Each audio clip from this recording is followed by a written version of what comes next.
All right, so Raaginder is going to be signing on again. I think the internet just went out.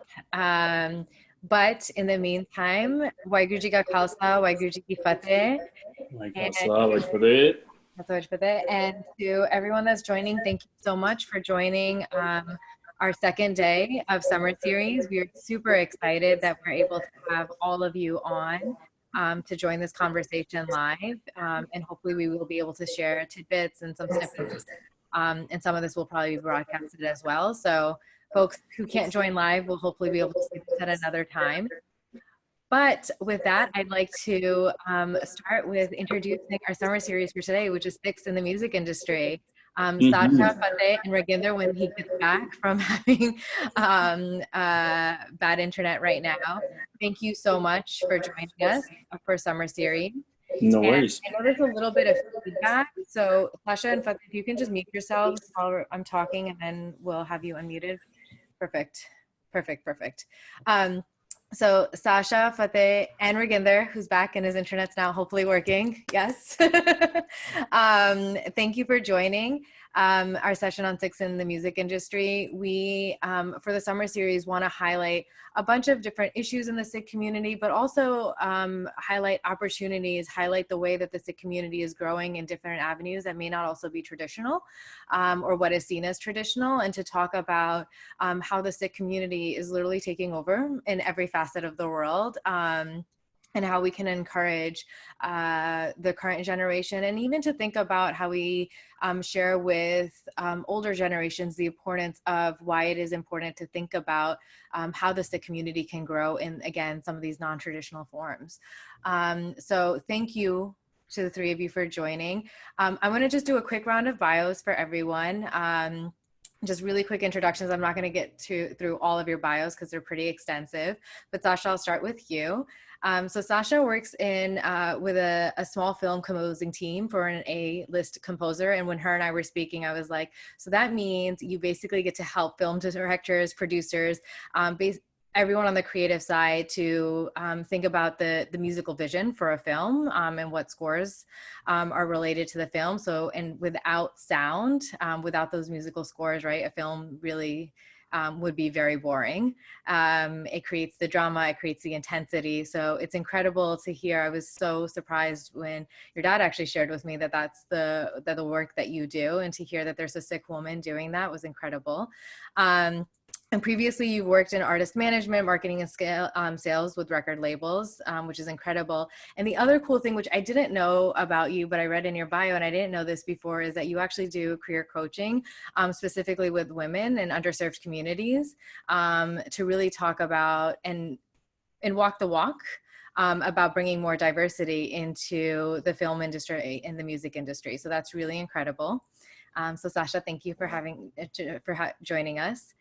Raaginder, as many of you know, is a violinist, and but what you may not know is actually a music composer, originally from the Bay Area, currently in LA.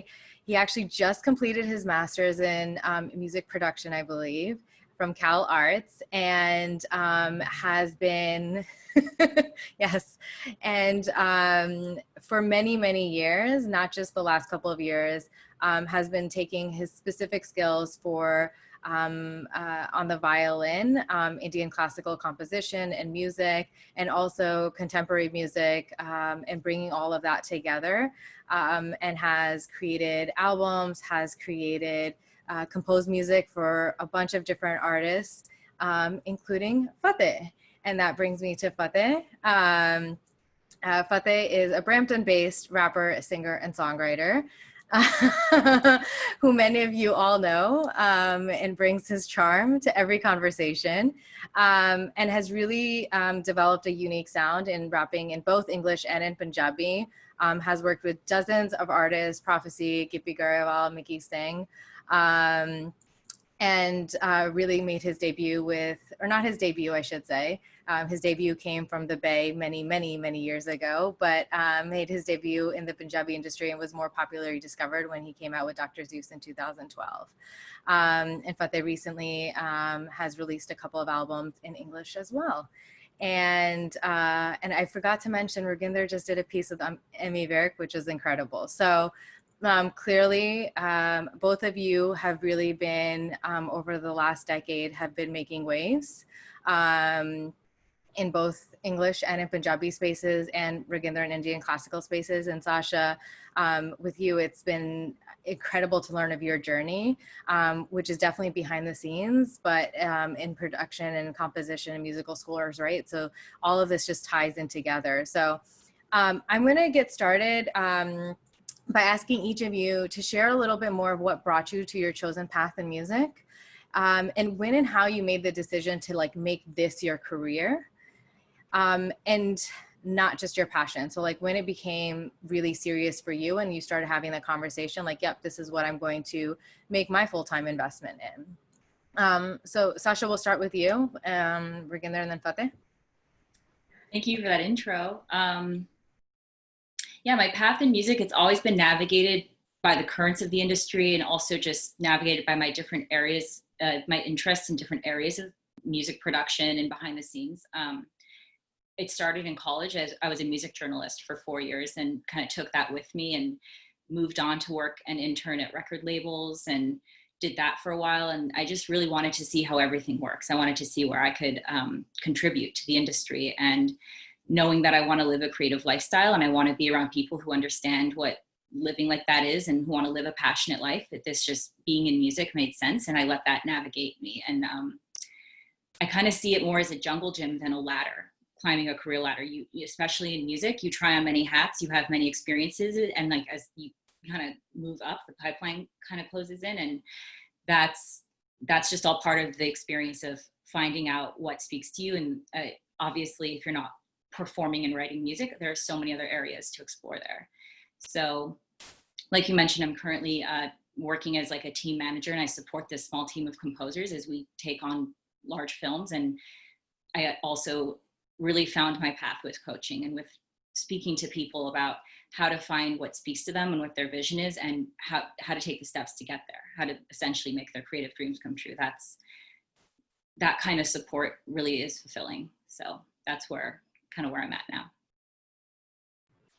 That's incredible. And Sasha, really quickly, if you could just share a little bit more about what it means to work with on films and musical composition. If you could just share a little bit about that journey as well. Yeah. Essentially, what you have are a bunch of small teams that collaborate with each other and basically support the film in the post-production world. So you have the pre-production, the writing, the ideation stage, you have production, the filming, and then you have a whole post-production world. And obviously part of that is contributing the music. And so what I'm doing here is I'm working with an A-list composer and his team of, there's a total of 5 of us here who support him. 3 are techs, and I balance with the personal and the business management of the day-to-day of our entire team. So it kind of comes in waves and seasons. When a film is coming out and we have obviously the contract to score that film, we have a series of director meetings, and the producers and the editors are there, and it's like an incredibly collaborative time to watch the film, talk about the emotion of the film, what's going on, and convey that essentially through music. And the really cool part is kind of building the rigs and the sounds that will contribute to the feeling of that. So you have an action movie, high paced, you have a lot of drums, you have a lot of, heavier sounds than you would in maybe a fantasy or a sci-fi that would kind of come along with a little more electronic or a little, just a different feeling. And so really what's cool about it is you have to have the creative alignment of both the director and the composer, and they really have to speak the same language and be in the same dream together to make it work. So I get to see all of that and sit in on the meetings and hear how you can develop more depth in the message of the film. Incredible. And Raaginder, if you can share a little bit more about what brought you onto your path and what made you make the decision to do this full time. So my path has been interesting because I feel like it's been given to me from my parents, and my parents themselves are musicians, and my grandfather was also a musician. So for me, it was like kind of following family tradition without even realizing it. So I grew up doing kirtan. I grew up learning Indian classical music, and when I moved to America in 2001, the first person that I was my friend was Fateh, and he introduced me to hip hop. So pretty much being exposed to traditional music and then coming to a different country and being introduced to hip hop, this kind of like formed my identity as a musician growing up, as well taking violin classes from my Guruji, Dr. Sister Chaudhary. So a lot of these things just helped me build to a point where, you know, I didn't realize that this is what I was going to do until I was about 18 years old. And that just happened by accident. I was an undecided major, and I started putting out songs on YouTube covers, and people started listening to it. And I thought that, hey, why not just go into it? And ever since then, I've just been kind of going there and pushing every day. And it's interesting, Raaginder, that you said like it was given to you by your parents, which, you know, a lot of times folks are asking, how do I convince my parents to go into a more creative field? And for you to have that type of support right from the beginning from your parents is really incredible, because they are incredible musicians. So yeah. Yeah, it's definitely a blessing to have that. For sure. All right, Fateh, what about you? What brought you? Can you hear me? Can you hear me? You're Yes. good? Yeah. Okay. Can you reiterate? Can you say the questions again? Because I forgot. I'm not gonna lie. I said, of course. What brought you to your chosen path in music? When and how did you make this decision to make it your career? Okay, so music, just like Raaginder, kind of has been, I guess, around since I was born. Like my dad's been a fan of like Michael Jackson as when we was I was very, very young. So I moved to California when I was about 4 or 5. I was exposed to hip hop very, very early on. You know, fell in love with it. And then another piece of information a lot of people don't know is that my parents both are writers. So just like Raaginder, whose parents are both musicians, and you know, that they instilled those values in him. Same thing here. My parents both are poets in Punjabi. So I guess picked that up from them, and I've always liked writing and music, whether it was like doing kirtan with Raaginder, interestingly enough, kirtan, or whether it was either playing dol or learning any other instrument, which I was doing. I even played the trombone at one point. So like, I guess what I'm trying to say is music's always been part of my life, and hip hop started as a hobby to record, or I should say rap, like record. And you know, I got a hold of a computer and a mic very, very early on. So I was like, oh, this is so cool. I can record myself. And, you know, nowadays, anybody could do that. You could do it off your phone at this point. But back in the day, it wasn't that accessible. So once I started doing that, it became a hobby. And I was doing that for many, many years.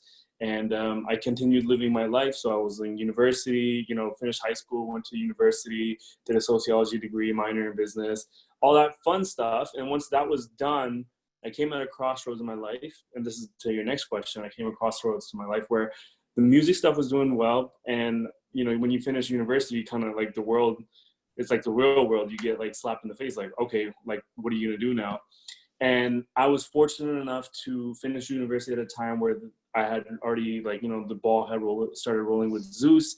I was already performing, touring with Zeus as kind of like as entourage, or, you know, a band member, I would say at that point. But like we were doing big stages and like around the world, like outside of Canada.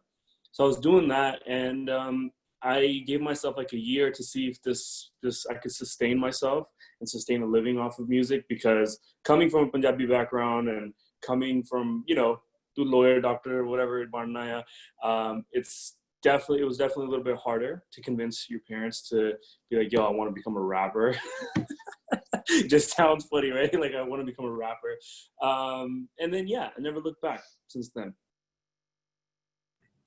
That's incredible. Yeah, I think there is the moment where you have to start explaining exactly what it is that you want to do. And I think, Raaginder, for you, your parents are very much into that. But Fateh and Sasha, even if our parents are super supportive, or you are talking to other people who are super supportive of going into the creatives, there's a piece of the work that you do that may not be very well understood by generally who you're coming across, right? So Sasha, you're working very much behind the scenes in this post-production world, and it's like, okay, exactly what is it that you do? And Fateh, it's like, okay, rapping, how are you going to make a career out of rapping? Exactly, looking like that. So going off of that, what investments have you made in yourself? How have you, as you are thinking about your career and your career trajectory and where you want to go, whether it's the next 5 to 10 years, when you're thinking about that vision, what investments do you make in yourselves? And anyone can take this question to start off with. Go ahead, Fateh. I guess just being in this career or like pursuing this path alone for all three of us is an investment in itself, because it's definitely not job security or whatever, you know, how normal people or the normal 9 to 5, what people would expect or want. So I think that in itself is an investment, because you're investing not only in your dreams and your happiness and also your music or, you know, your passion. So that's one. Another way I think I've invested in myself that differs from a lot of my counterparts is that I'm super independent. Like everything I do is very independent as far as like my albums go, outside of anything else like Punjabi music. So like I fund my own music videos, fund my own music, fund my own albums, fund my own photo shoots. Like the whole spectrum is me. And that is almost unheard of in the realm of what I'm doing. So like the new school Punjabi music, where everything is very label driven and like people in India make the calls, whereas I've kind of taken it upon myself.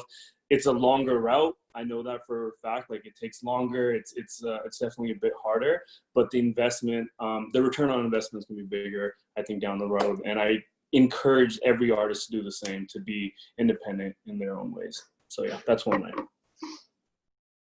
a great answer. Yeah, go ahead, Sasha. I want to build off that and say that that's perfect. That's exactly my message. That's what I did to invest in myself. I got to a level in the music industry where I was hitting success marks, but was completely unaware of why I was even there. I was so unhappy. And I had to question, who am I doing this for? Because I don't think this is for me. And I actually took a step back and I moved to Hawaii for 1.5 years because I was like, I'm done with LA. I'm done with this hustle with no direction. Like, what is this? And that was probably the biggest investment I did for myself. I stepped off my path in order to look at it and align with my standards of integrity and see what my values are. And to reinvent is the best thing you can do for yourself. And what you just talked about going independent, and it's the longer path, but if we all know it's the journey, not the destination, especially as an artist. Your reward is in how you do it. And so through my journey, I started to design my own life and design my own successes and what that means to me. And that to me means I'm committed to supporting creators. So however that looks, whatever iteration, stepping back into music, but in the film world, so in like a more hybrid role than ever before, I can see how I can apply my values there. And so that, I think, is really important message, what you just said, which is you define your own path.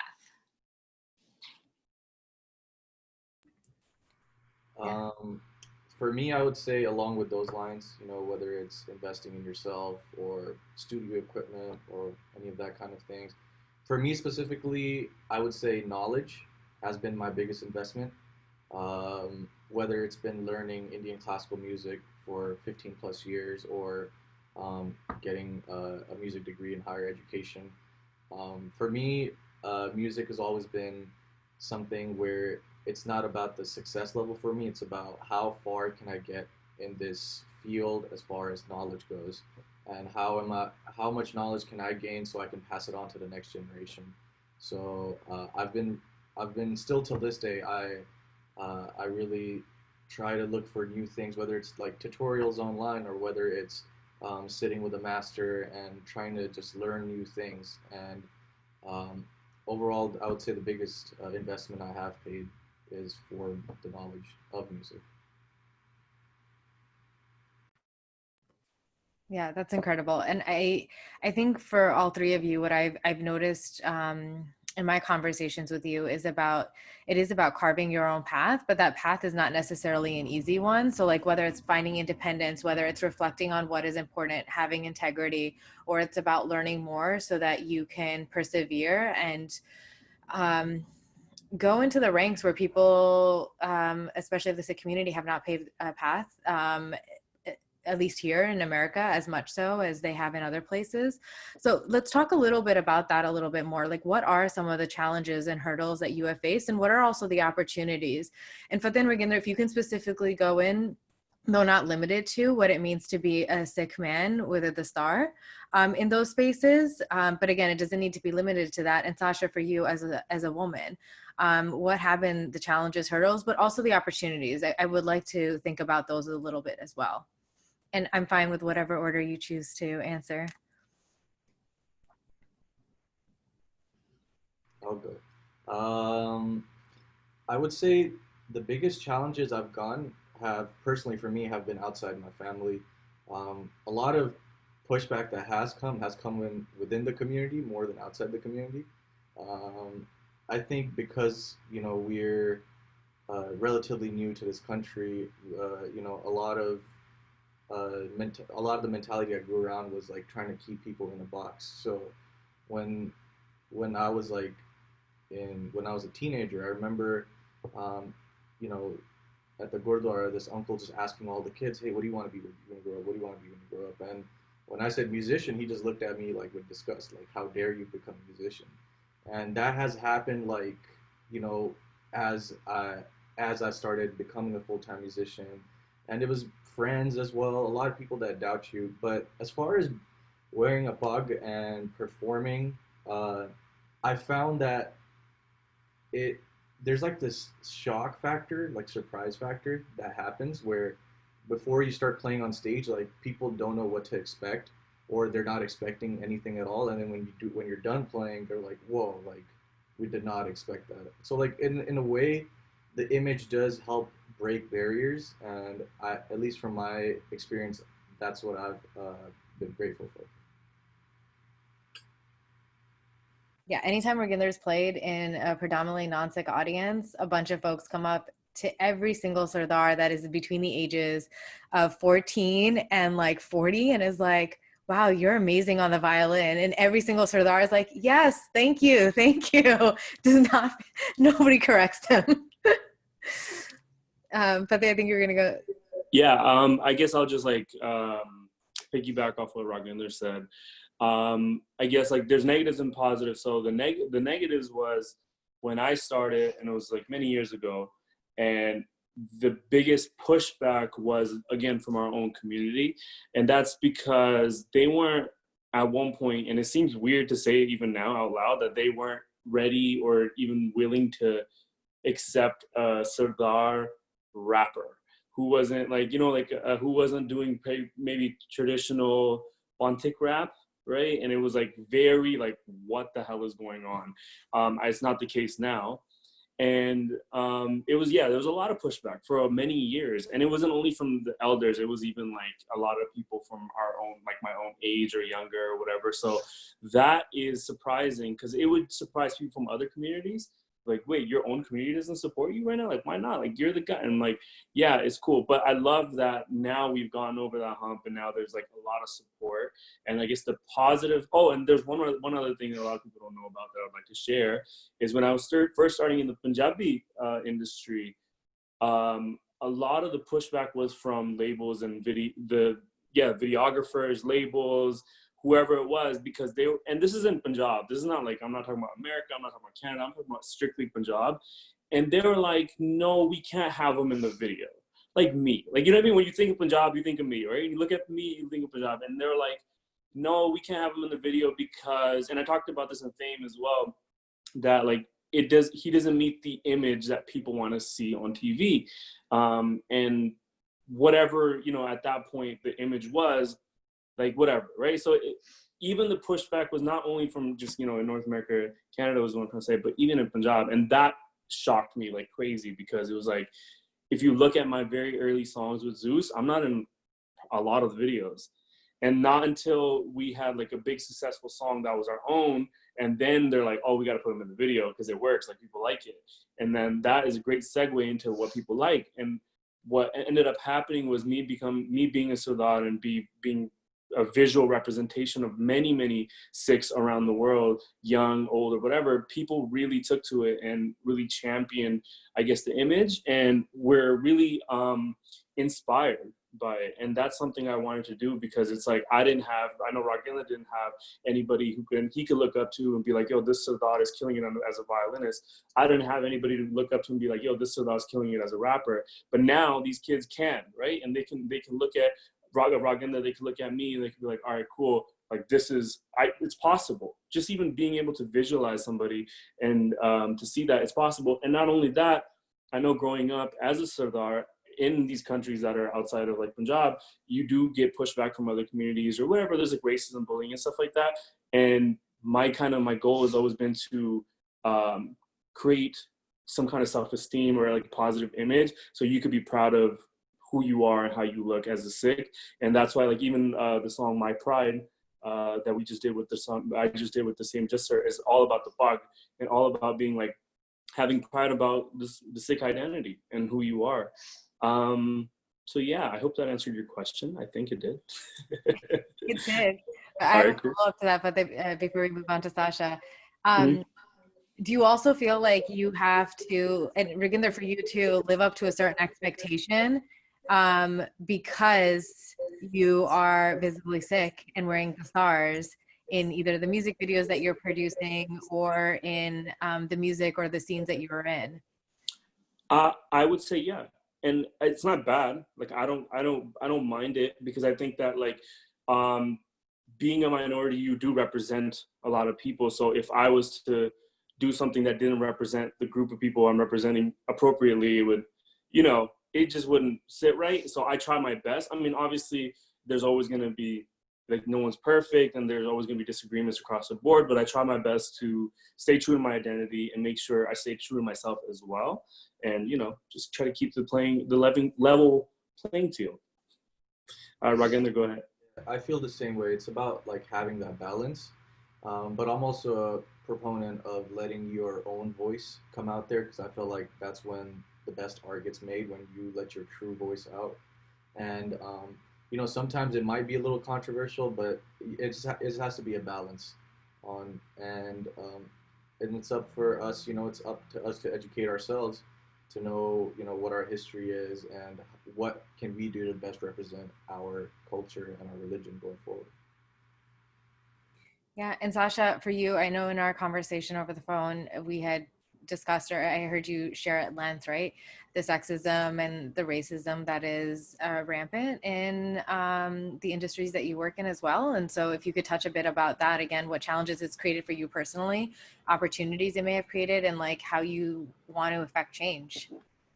Yeah. I show up at the intersection of being a racial minority in the music and film business, as well as a woman in music. And so that's a really interesting intersection that I've navigated. There's definitely a glass ceiling that no one still wants to talk about today, despite movements, Me Too, despite the current movement of going on Black Lives Matter.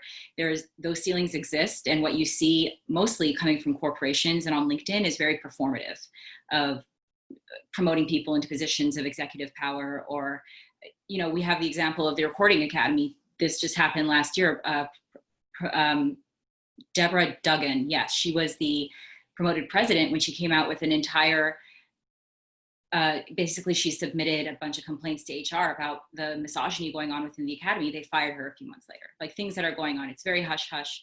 And that's happening today. And I do think the landscape's changing, and that's where the opportunity comes in. Because I think it's a generational change. And like we talked about on the phone a few months ago, it starts from the ground up. You have to get people in the door. And that's where you meet with the cultural barrier of what we're having in this discussion of parents allowing their kids to pursue these arts, because that is for the greater good and for the overall change, really, in the end of the day. We have female performers, they make up to like 10 times less than their male counterparts. This still exists today, but to fight it, I think you have to be part of the change. You have to show up and serve as who you are, and know that makes a difference, because it's incremental. So yes, I've witnessed and faced challenges that my own friends that I've graduated from college with, and we're all on the same, level, going into the same industries, haven't faced. And I haven't understood when I was younger why these barriers were harder for me, but growing older and growing closer to my cultural roots, and really understanding how I define myself as a Sikh woman on the spectrum of what that even means to each of us individually, I really understand how important it is to show up with the life experiences I've had in order to embark, like even being the only woman, currently on my team, I am the only woman and person of color in the room. And that was incredibly challenging when I started. And at the same time, it's changed my team and it's changed with the organization in small ways that I've noticed. And I think that that's a giant step. No participation is too small. Yeah, I think that was one of the pieces that I left away with from our conversation a couple of months ago was, you're sitting there as the only person of color, as the only woman at that table, and it's like deciding when and how to speak up. How is that going to actually affect change? How do you push through? And still, like, you have to work with these individuals and making those decisions. And I think that does create a lot of stress on the individual about, like, again, how do you be your authentic self in that room? But still do your job and do it well. And so, like, again, like, as you are now growing older, like, what helped you start making those decisions of like, yeah, I'm going to speak up more and more, and I'm going to start making those changes here at that table that you were sitting at? That's a great question. I would definitely say cultivating my community has 100%.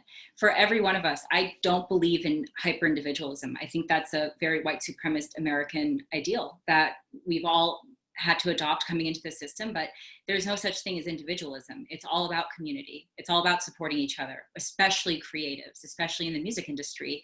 If you don't have that support, if you don't have something, whether it's your family, which I'm so lucky that I have an incredibly supportive family who's always there for me, and beyond that, my friends who want to sit and listen and hear my story and offer their support and learn. My communities helped me stand on my own 2 feet and find my voice in places where I just thought I would never be heard. And I just think knowing that you are not alone, even if you are physically alone in some cases in the room, having that knowledge and doing that work for yourself to find that, like that's you have control over that. And that's the other thing I'll contribute is knowing what you have control over and then taking advantage of that. We have internal locus of control. Things don't happen to you. Things are always opportunities depending on how you want to approach them and how you want to react to it. So having that knowing has helped me at least stay in areas where I'm not seeing enough representation, but know that I am enough. Even if I'm just sitting there making eye contact, that is enough, and there will be more. Great answer. I'm going to actually pause on the questions that I had for you because we have gotten several questions that are interesting. So I'm going to just ask a couple of them. So a couple of folks have asked, Sasha, what advice would you give to young girls if they have a passion to write songs and make music? And what is your advice for women in the younger generation who want to pursue music? My advice would start with finding and cultivating your community. Know who those people are. Find and cultivate your standards of integrity, what you live by, what your values are, and move from that place. If you're moving from a place trying to gain financial success or fame and popularity or to please your parents or anyone else, you'll never reach the success that you have the potential for. Especially as a woman, we're used to it our whole lives through grade school. We're used to it. That doesn't make it okay. When I say it, I mean, we're used to being underpaid. We're used to, being told what to wear, what to say, especially specifically in a more cultural community like being a Sikh. We're used to different type of systems and family systems in place. And there is absolutely a way to navigate that and still stay true to who you are. It takes work, but if you truly are an artist or trying to enter a passionate industry or a career, then there is room to cultivate who exactly you are and where you're going, while also honoring where you come from. It's just a balancing act. That's great. And hopefully that answered the question for the couple of, I believe, ladies who asked. And so, Fateh, for you, you may not be a minority in the Punjabi music industry in terms of not making music that promotes drug, alcohol, and sexism. That is very inspiring, but has that ever worked against you? Sorry, can you say it one more time? Yeah.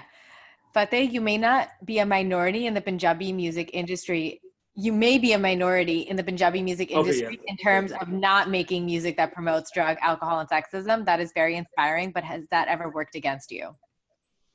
Has it worked against me? No, not really. Because like I think it goes back to what I was saying earlier, is like knowing who you are and who you represent. So me as a person, if I don't partake in any of those activities, I don't really care to sing about it or rap about it or even just represent that. And I look at the Punjabi industry, and there's like literally 95% of it is all of that. So I was like, do we really need more? Like, you know what I mean? It's okay if I don't do it. And it hasn't worked against me. Actually, I think people found it actually commendable and respectable when people say like a big singer sends me a song and would be like, hey, like, you know, it's a song about alcohol or something. And I'm like, hey, you know, the song's great, but it's not for me. And it's more like, I guess they find it respectable and then they like it. So it hasn't worked against me. Maybe it has on the background, but I don't know. Like, that's something I just don't know. And I don't really mind. It's okay. Like, you got to believe in something. And that's kind of my beliefs. Ignorance is bliss here for sure. Yep. No, but I think it is important, right? And you all keep touching on this, is about being authentic and like understanding your own individuality, and keeping that in mind. And that's actually helped you persevere. And I think that's a really important message for everyone, is about being authentic. Raaginder, you've gotten a couple of random questions that I'm just going to toss in here because I think it'll help change up the pace. One, what instruments do you play? And somebody actually asked, they thought they were going to ask Fateh the question, but they meant Raaginder. So Raaginder, what instruments do you play? So I mainly play the violin, but I also play tabla, harmonium, rabab, keys, African drums. I think that's where the list runs out. I like how you're looking around to make sure you didn't miss anything. And then another couple of random questions. And I think this is really interesting because folks, you said this in the beginning that you want to pass on knowledge. So I'm actually going to ask these questions because I think it's important.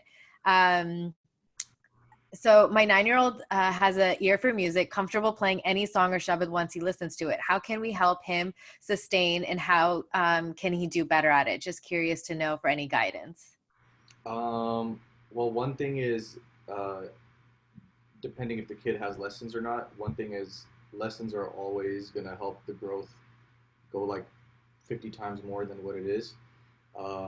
Plus, just keep ear training. Ear training is probably one of the most important exercises when it comes to music, because it translates throughout all traditions. Because you can not know how to read music, but if you can like listen to something and just play it, or play it on the keys or whatever, that skill can take you anywhere in the music industry. And mainly just practice. Practice is what makes perfect. And you know, it's like, it's such a basic thing to say, but you have to put in the hours. And when I mean hours, I mean more than like one. Because with kids, you know, I teach a lot of kids, and they're like, oh, I need to practice more than 1 hour. I'm like, yeah, more than 1 hour, because it really does make that difference. And you know, and just focus practice too, not like TV on and kind of thing.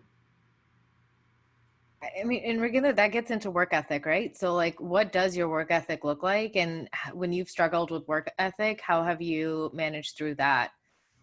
Yeah, so it's been a process. I can't sit here and be like, I've been like practicing all my life, like every single day, and things have been perfect. But it's about staying motivated. The biggest thing is staying motivated, and you know, piggybacking on what Sasha was saying, know why you're doing this. You know, for a lot of, you know, fame and success and all those things are only going to motivate you so far, because once you get over those things, what is it that really drives you? Why is it that you want to do this? And I feel like, you know, I had to answer a lot of those questions for myself to get to a point where I was motivated on a regular basis. But other than that, also, there are going to be good days, there are going to be bad days, but especially in those bad days when you don't feel like doing anything, there's many times where if you do just keep pushing, there will be a breakthrough onto something that you never even saw coming.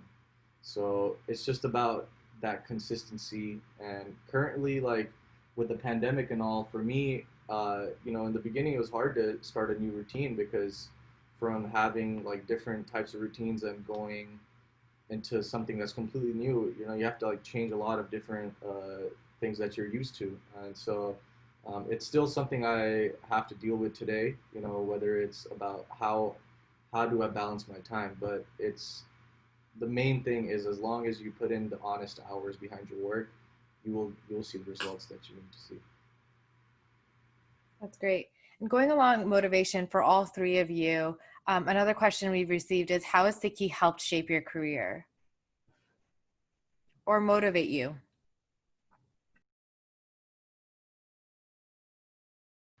I could go.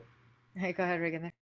For me personally, Sikhi has been a big part of my musical journey just because my parents taught Kirtan. And so for me, music in the beginning part of my life had to do with directly with Sikhi and how our scriptures, our history was written in rags. And so for me, it became kind of, for me, learning Indian classical music was me diving deeper into my own ancestry, and learning Kirtan from my parents was not just learning music, but also learning about Sikhi. And through these things, um, there's a very spiritual aspect that exists within Indian classical music. That's why it's used in Gurbani, and the the quality of this music makes you look inward. It's all about bringing in the spirituality out of you into the instrument or your vocals. So in a way, I would say Sikhi has those same elements that Indian classical has within the music. So, and basically how I live my life today has everything to do with how you look inwards towards the music and bring it out to the people, and bring it out honestly and with an intention. And I feel like Sikhi kind of follows those same paths as well. Fateh or Sasha? I think Raaginder, was a great answer, by the way. I think the same thing. Like, I meet a lot of artists that are Sikh artists, and when you ask them about their background or what they used to do, they'll be like, "Yeah, I used to play Duke Kirtan when I was a kid," and now they're like great artists. Raaginder's another example of that. So yeah, like being young and as a Sikh, being put into Kirtan and learning Kirtan very, very early, I think a lot of kids go through that, and I think that definitely lays the foundation for us. So Sikhi, thank God for Sikhi for being there for that. And another thing that I think Sikhi helped me personally was growing up, always hearing about stories about when the foundations of Sikhi was built, about people persevering and not like going with the status quo, and fighting for what they believe in and fighting for what's right. And I think my whole kind of career at the beginning was that, is like not following the status quo, fighting for what I wanted to do and what I believed in. And I look back at those stories and they're inspirational to me. And me being a Sikh, like gotta do what it do. You know what I mean? That's what I would say. Yeah. Yeah, just building off what they said, having that spiritual driver is just a big part of my life. And it just kind of goes back to what drives me, coming from a place of contribution and a place of service to our community and to the greater meaning of the greater good. So it is about going within and checking in and seeing, asking like, is what I'm doing fulfilling, or who am I doing this for? And having that, like just having that perspective is absolutely, I think, what builds at least all three of us on this panel into stronger artists and stronger creators as we bring kind of these ideals out into a more Western world. That's great. Yeah, I think it's always interesting to hear just on how Kirtan and just things that we used to do when we were younger has really influenced all of us, and like how some of those teachings and those lessons really stay with us. And for me, as I think about whether it's Khalsa school programming, Gurdwara, Sikh coalition programming for youth, right? How do we keep building on those moments and not lose that. And I think that's, you know, for the parents that are listening, for Gurdwara, Khalsa school administrators, for people that are doing youth programming, like I would really encourage you to have conversations with youth and think about like, what are the things that they're enjoying, but like, what are the things that have also encouraged you to be more creative, have encouraged you to step outside of the box, and how do we keep that type of programming alive in the gurdwaras and in youth organizing. And I think the other part of, and this goes a little bit with what Sasha has said, but I've definitely heard this from both Fateh and Raaginder as well, right? Like the concept of seva, but the concept of activism and making sure our voices are heard, thinking about how you're standing up. And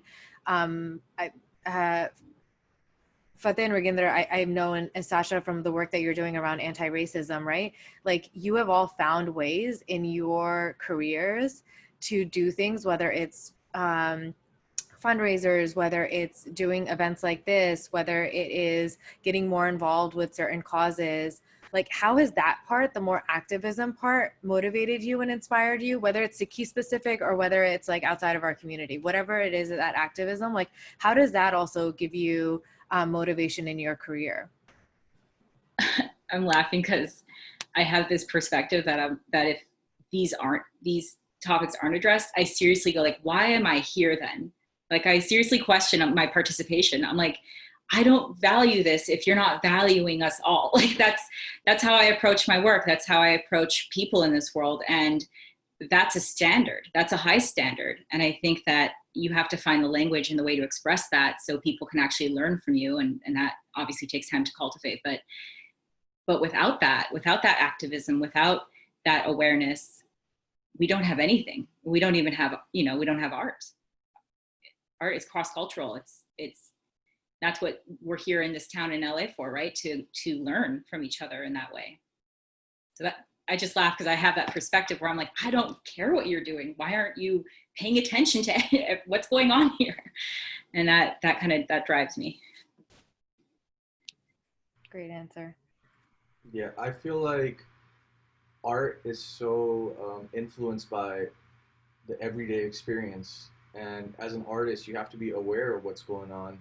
And if there's, civil unrest going, it's the artist's job to, be that voice, be that creative voice to put something out and let people know that this is wrong.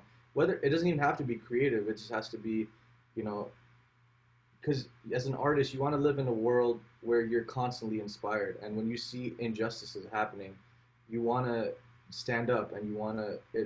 It only changes the world for the better, and for me, it's always been about just from Sikh one, fighting for the injustices, like the gurus did. I think that every Sikh has that responsibility to see injustice and call it out, no matter where it is in the world, or even if it's like next door. I think and no matter what you do, if you're an artist or if you're a doctor, I think it's our duty to call out injustices whenever we see them. Great. Raaginder took my answer. I texted it to him and he took it. So I think he summed that up perfectly. And another thing is, hip hop started as an activist situation. It started to fight back against the power. And as a hip hop artist, I think we all have we all owe it to not only hip hop to stand up and say something. Whether it's not in our music, but we can use our platform for that, right? To say something and be aware of what's going on. Like, you know what I mean? Read the room a little bit. So yeah. Yeah, great answers all around. Okay, taking it back to a couple of questions that we've gotten from folks. Have any of you hit rock bottom? Or is there a point in the career where you just felt like you couldn't keep going? And how have you motivated yourself to keep fighting? Anyone? Yeah, go ahead, Fateh. Yeah, I've definitely hit rock bottom. It was, again, at the point where there was a lot of backlash for being who I am, or like being whatever I wanted to be. But I guess how I kept going was I actually had a lot of love and passion for music.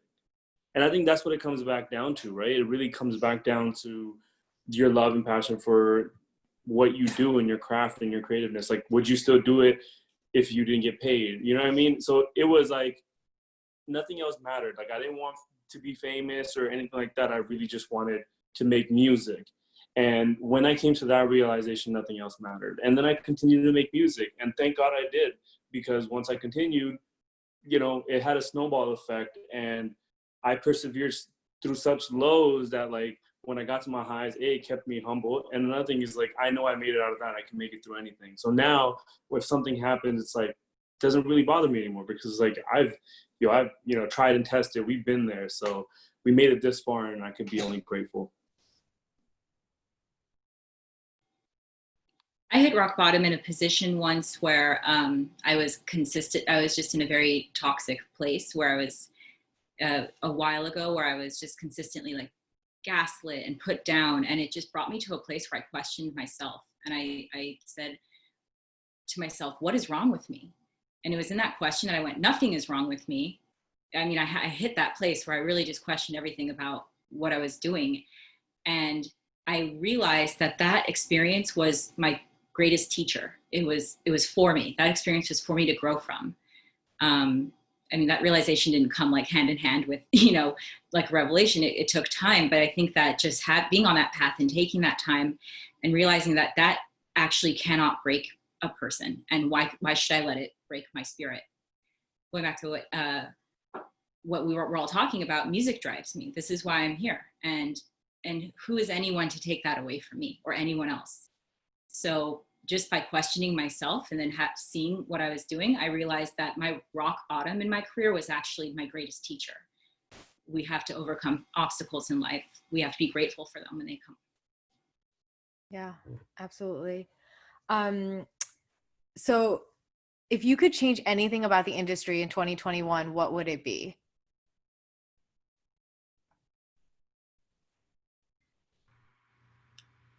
Spotify and Apple Music should pay artists a lot more in streaming. Definitely. And more diversity, I would say.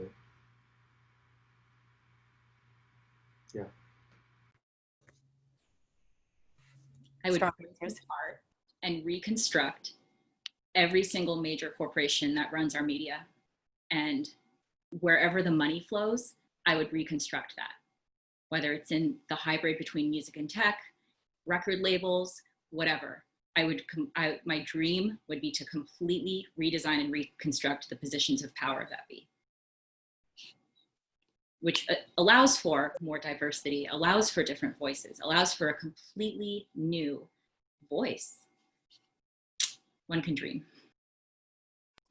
One can dream and one should dream. I agree with both of them. I think I don't have anything more. I never actually thought about it, but I guess one thing now, with given the situation we're in with COVID and stuff like that, like just newer ways for artists to, I guess, perform or interact with their fans, like stuff like this, and other ways where we can share our music. And I agree that Spotify and all these other YouTube, all these things should be paying way more money to artists rather than taking from them.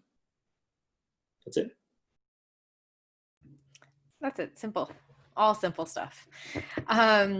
So are there things other communities can do or have done that the Sikh community can learn from with regards to supporting Sikh artists and musicians?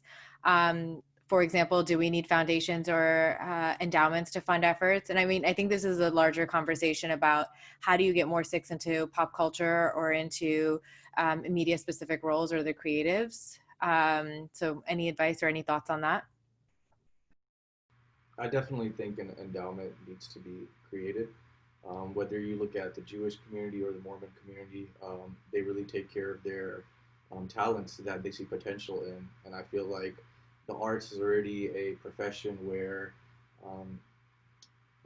it would make life so much easier for artists. Where if there is an endowment there, where you know, the artist doesn't have to worry about, oh, where's my paycheck going to come in tomorrow, or do I have to work X amount of hours just so I can release this track. It has to become easier. It has to, the pressure should be taken off of how am I gonna do this rather than, and it should be focused on how can I be my most creative. And I feel like when you have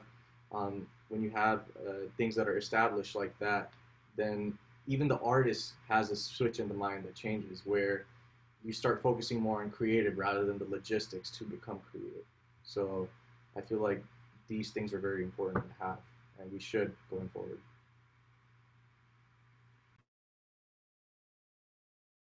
Yeah, great answer. I'm going to keep asking a couple of other questions, unless Fateh, Sasha, you have anything to add to that. Okay.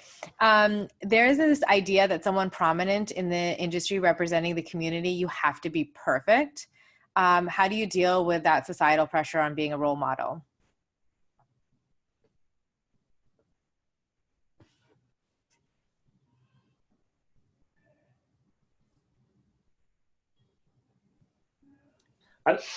Go ahead, Sasha, if you want to. Go ahead. You realize there's no such thing as perfect. That, again, perfectionism is a white racial construct that we operate within our systems and economic systems. So to understand that and to really realize what perfectionism is and that it doesn't exist takes that weight off. And what Raaginder just said about taking that pressure away from the how and bringing it to how can I be the best artist I can be is where that focus needs to transition into. So I think as a leader, as anyone in a position of leadership or influence, whatever that might mean in the industry, it's not focusing on the wrong ideals, which is perfectionism and individualism, all these things. It's focusing on what do I have, and with that, how can I build on this to benefit us all? That is way more influential than someone who's striving for perfectionism. We see what that looks like, and I don't know how many people that actually inspires.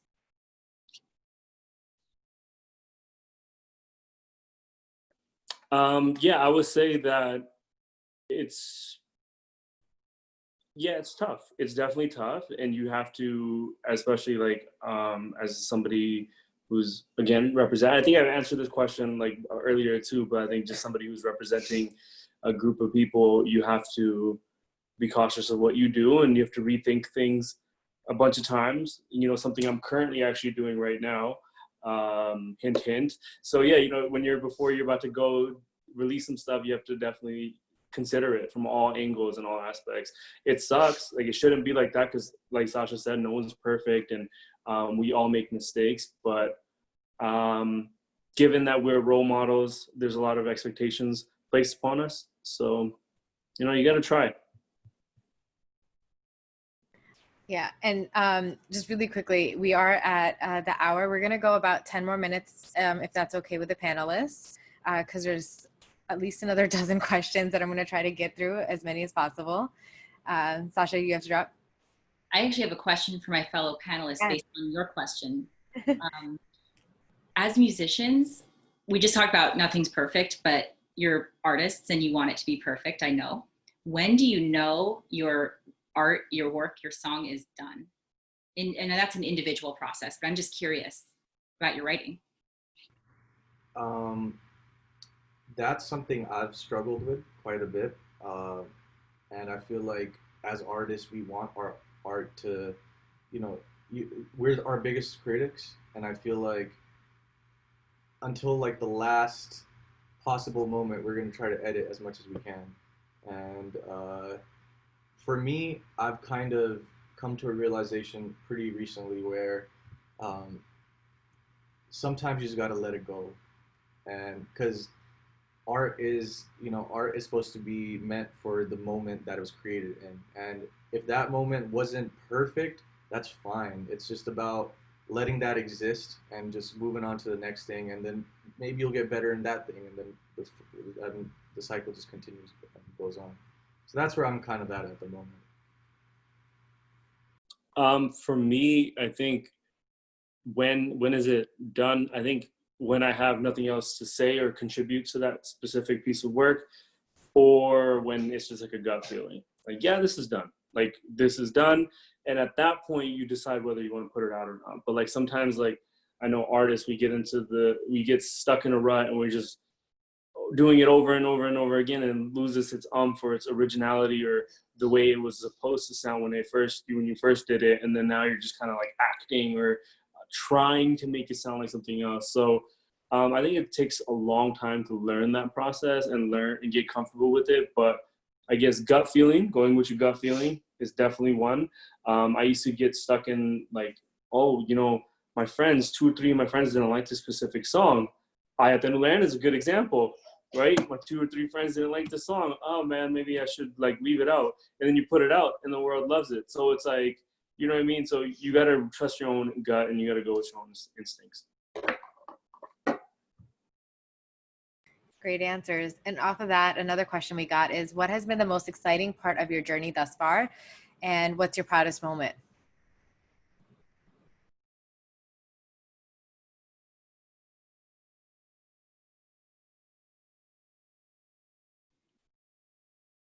My dream came true on this in the current role I play with the film composers, when I got to actually sit with my boss and watch him compose and write, and just be in that experience with him. I had a few moments like that last year, just the 2 of us in the room. I remember calling my mom after and be like, my dreams came true, just to be that close to the craft and to be that close to I see artists as channels for the art to pass through. You practice every day, you practice to clear yourself, to be a channel for that music, and to watch that happening was a personal dream come true for me.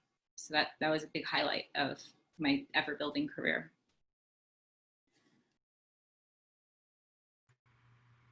Personally, I've had a couple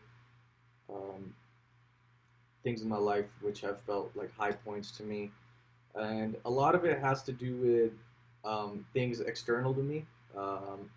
One thing such as like one of my proudest moments was when I accompanied my violin teacher on stage, because anyone that knows anything about Indian classical music is that when your Guruji gives you the opportunity to actually sit with her on stage and say, hey, you can play along with like another accompanist, tabla accompanist, who's like one of the tabla gods out there.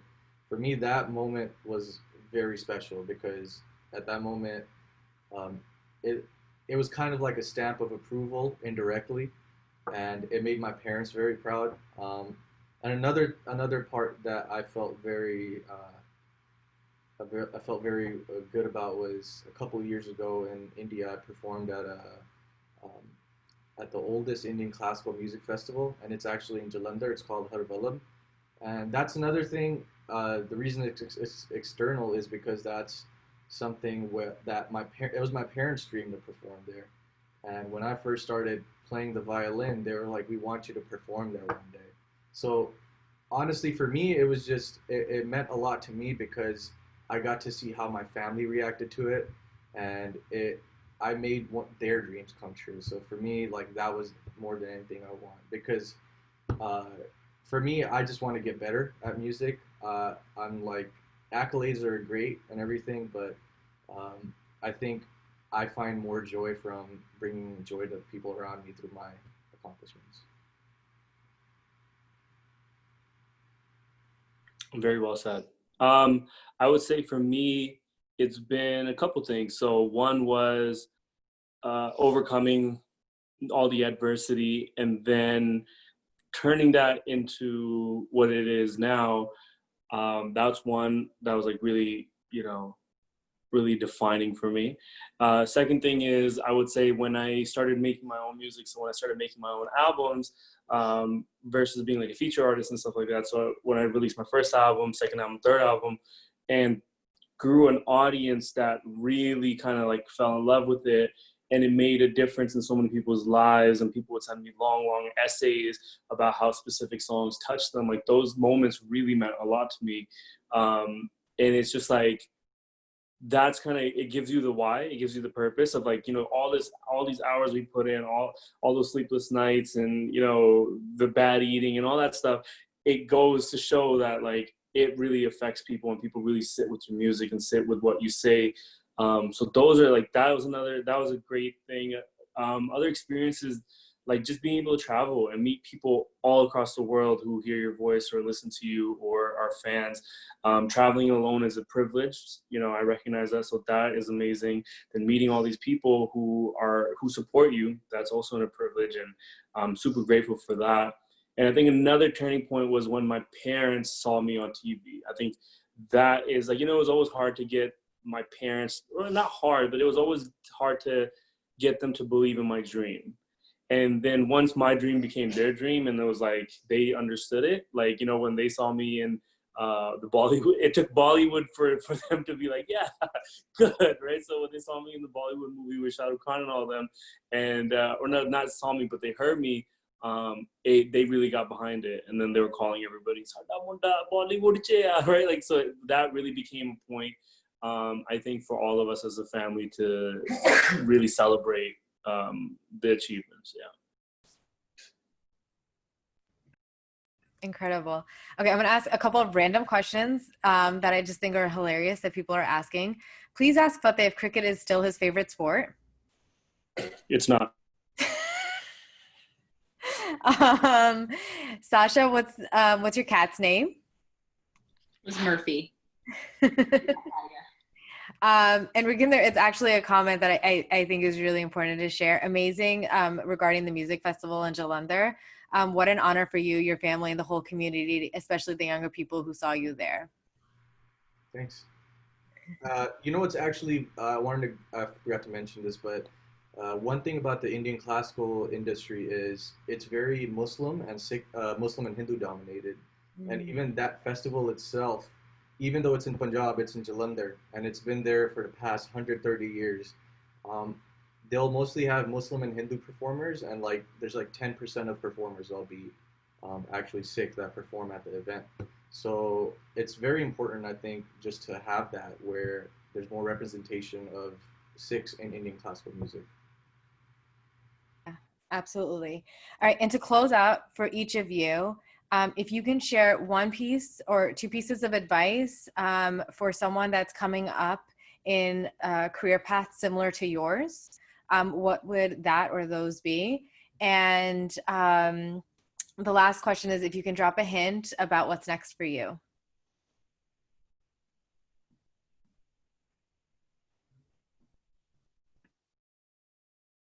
Remain open to what comes your way. Remain open, because that openness is what opens your doors, and that's completely within your control. So as you're stepping out onto your path in music, even if you don't have the bird's eye focus of what that is, just know that you're on your own journey, and your openness will get you through each subsequent door. And what's coming next for me is I really see myself moving into a space where I take my coaching work for creatives full on and work with everyone, just like people on our panel, whomever, especially young women and minorities, and just getting their voices heard and taking on that responsibility. And that's something I'm very excited about.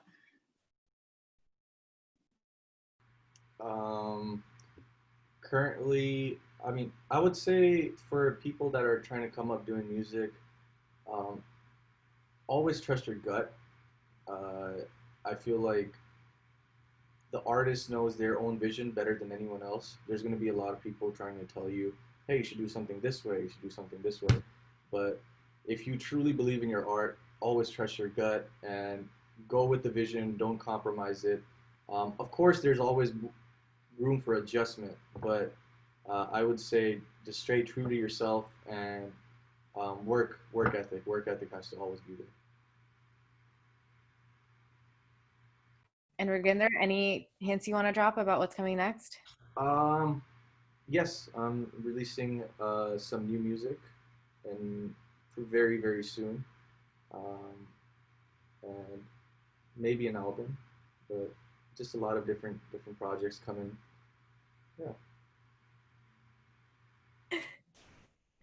You guys heard it here first, right?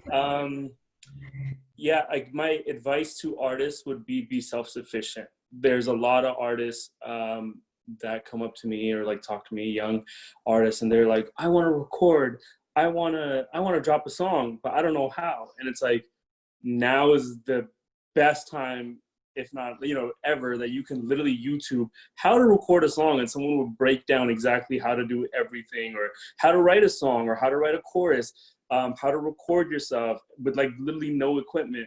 Like you can do everything yourself. And I think being self-sufficient is so important, because when you have to depend on somebody to record you, someone to mix you, someone to master, someone to make your video, someone to like doing all these things, when literally like all your tools are right here, yeah, like there's no excuses. And if you're really serious about this and you want to do this, like you can literally start from here. Great story I can tell you is that there's an artist that I'm working with from out here. He's a young guy and he's stuck in Pakistan because of COVID. But given that terrible situation that he's in, and he didn't have a laptop, he didn't have anything out there, so he's just stuck there. He took Apple headphones, the ones that come in a box. He took those, plugged it into his some old computer, and he's recorded over I think 60 songs, and they sound amazing. And even though he's just recording on that, so it's like that just goes to show there's no excuses. Be self-sufficient. You can do anything with this stuff. And as far as hint goes, a couple weeks, man, like, something might be coming. I'm just saying, like, I don't know, like, do we know? I don't know, but something might be coming. Yeah. I would say that. That's excellent. All right. Sasha, Fateh, Raaginder, thank you so much for taking the time this afternoon, this evening, depending on where you are, to be here with us. I really appreciate it. It's a great kickoff to the summer series. We started this whole, just like you ended, right, Fateh, make the best out of every opportunity. The pandemic has made it difficult for us to be in person with Sangats, and so going virtual is the next best thing, and finding ways for us to learn and connect from each other.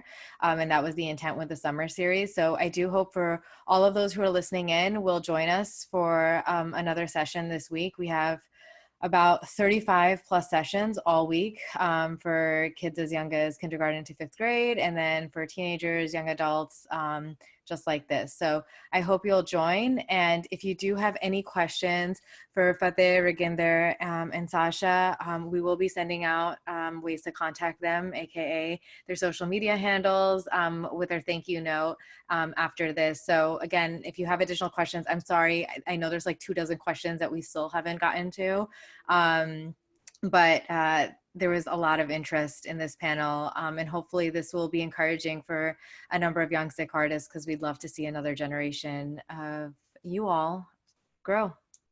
All right, and with that, thank you so much. Thank you for all of those who have tuned in. With that, Waheguru Ji Ka Khalsa, Waheguru Ji Ki Fateh.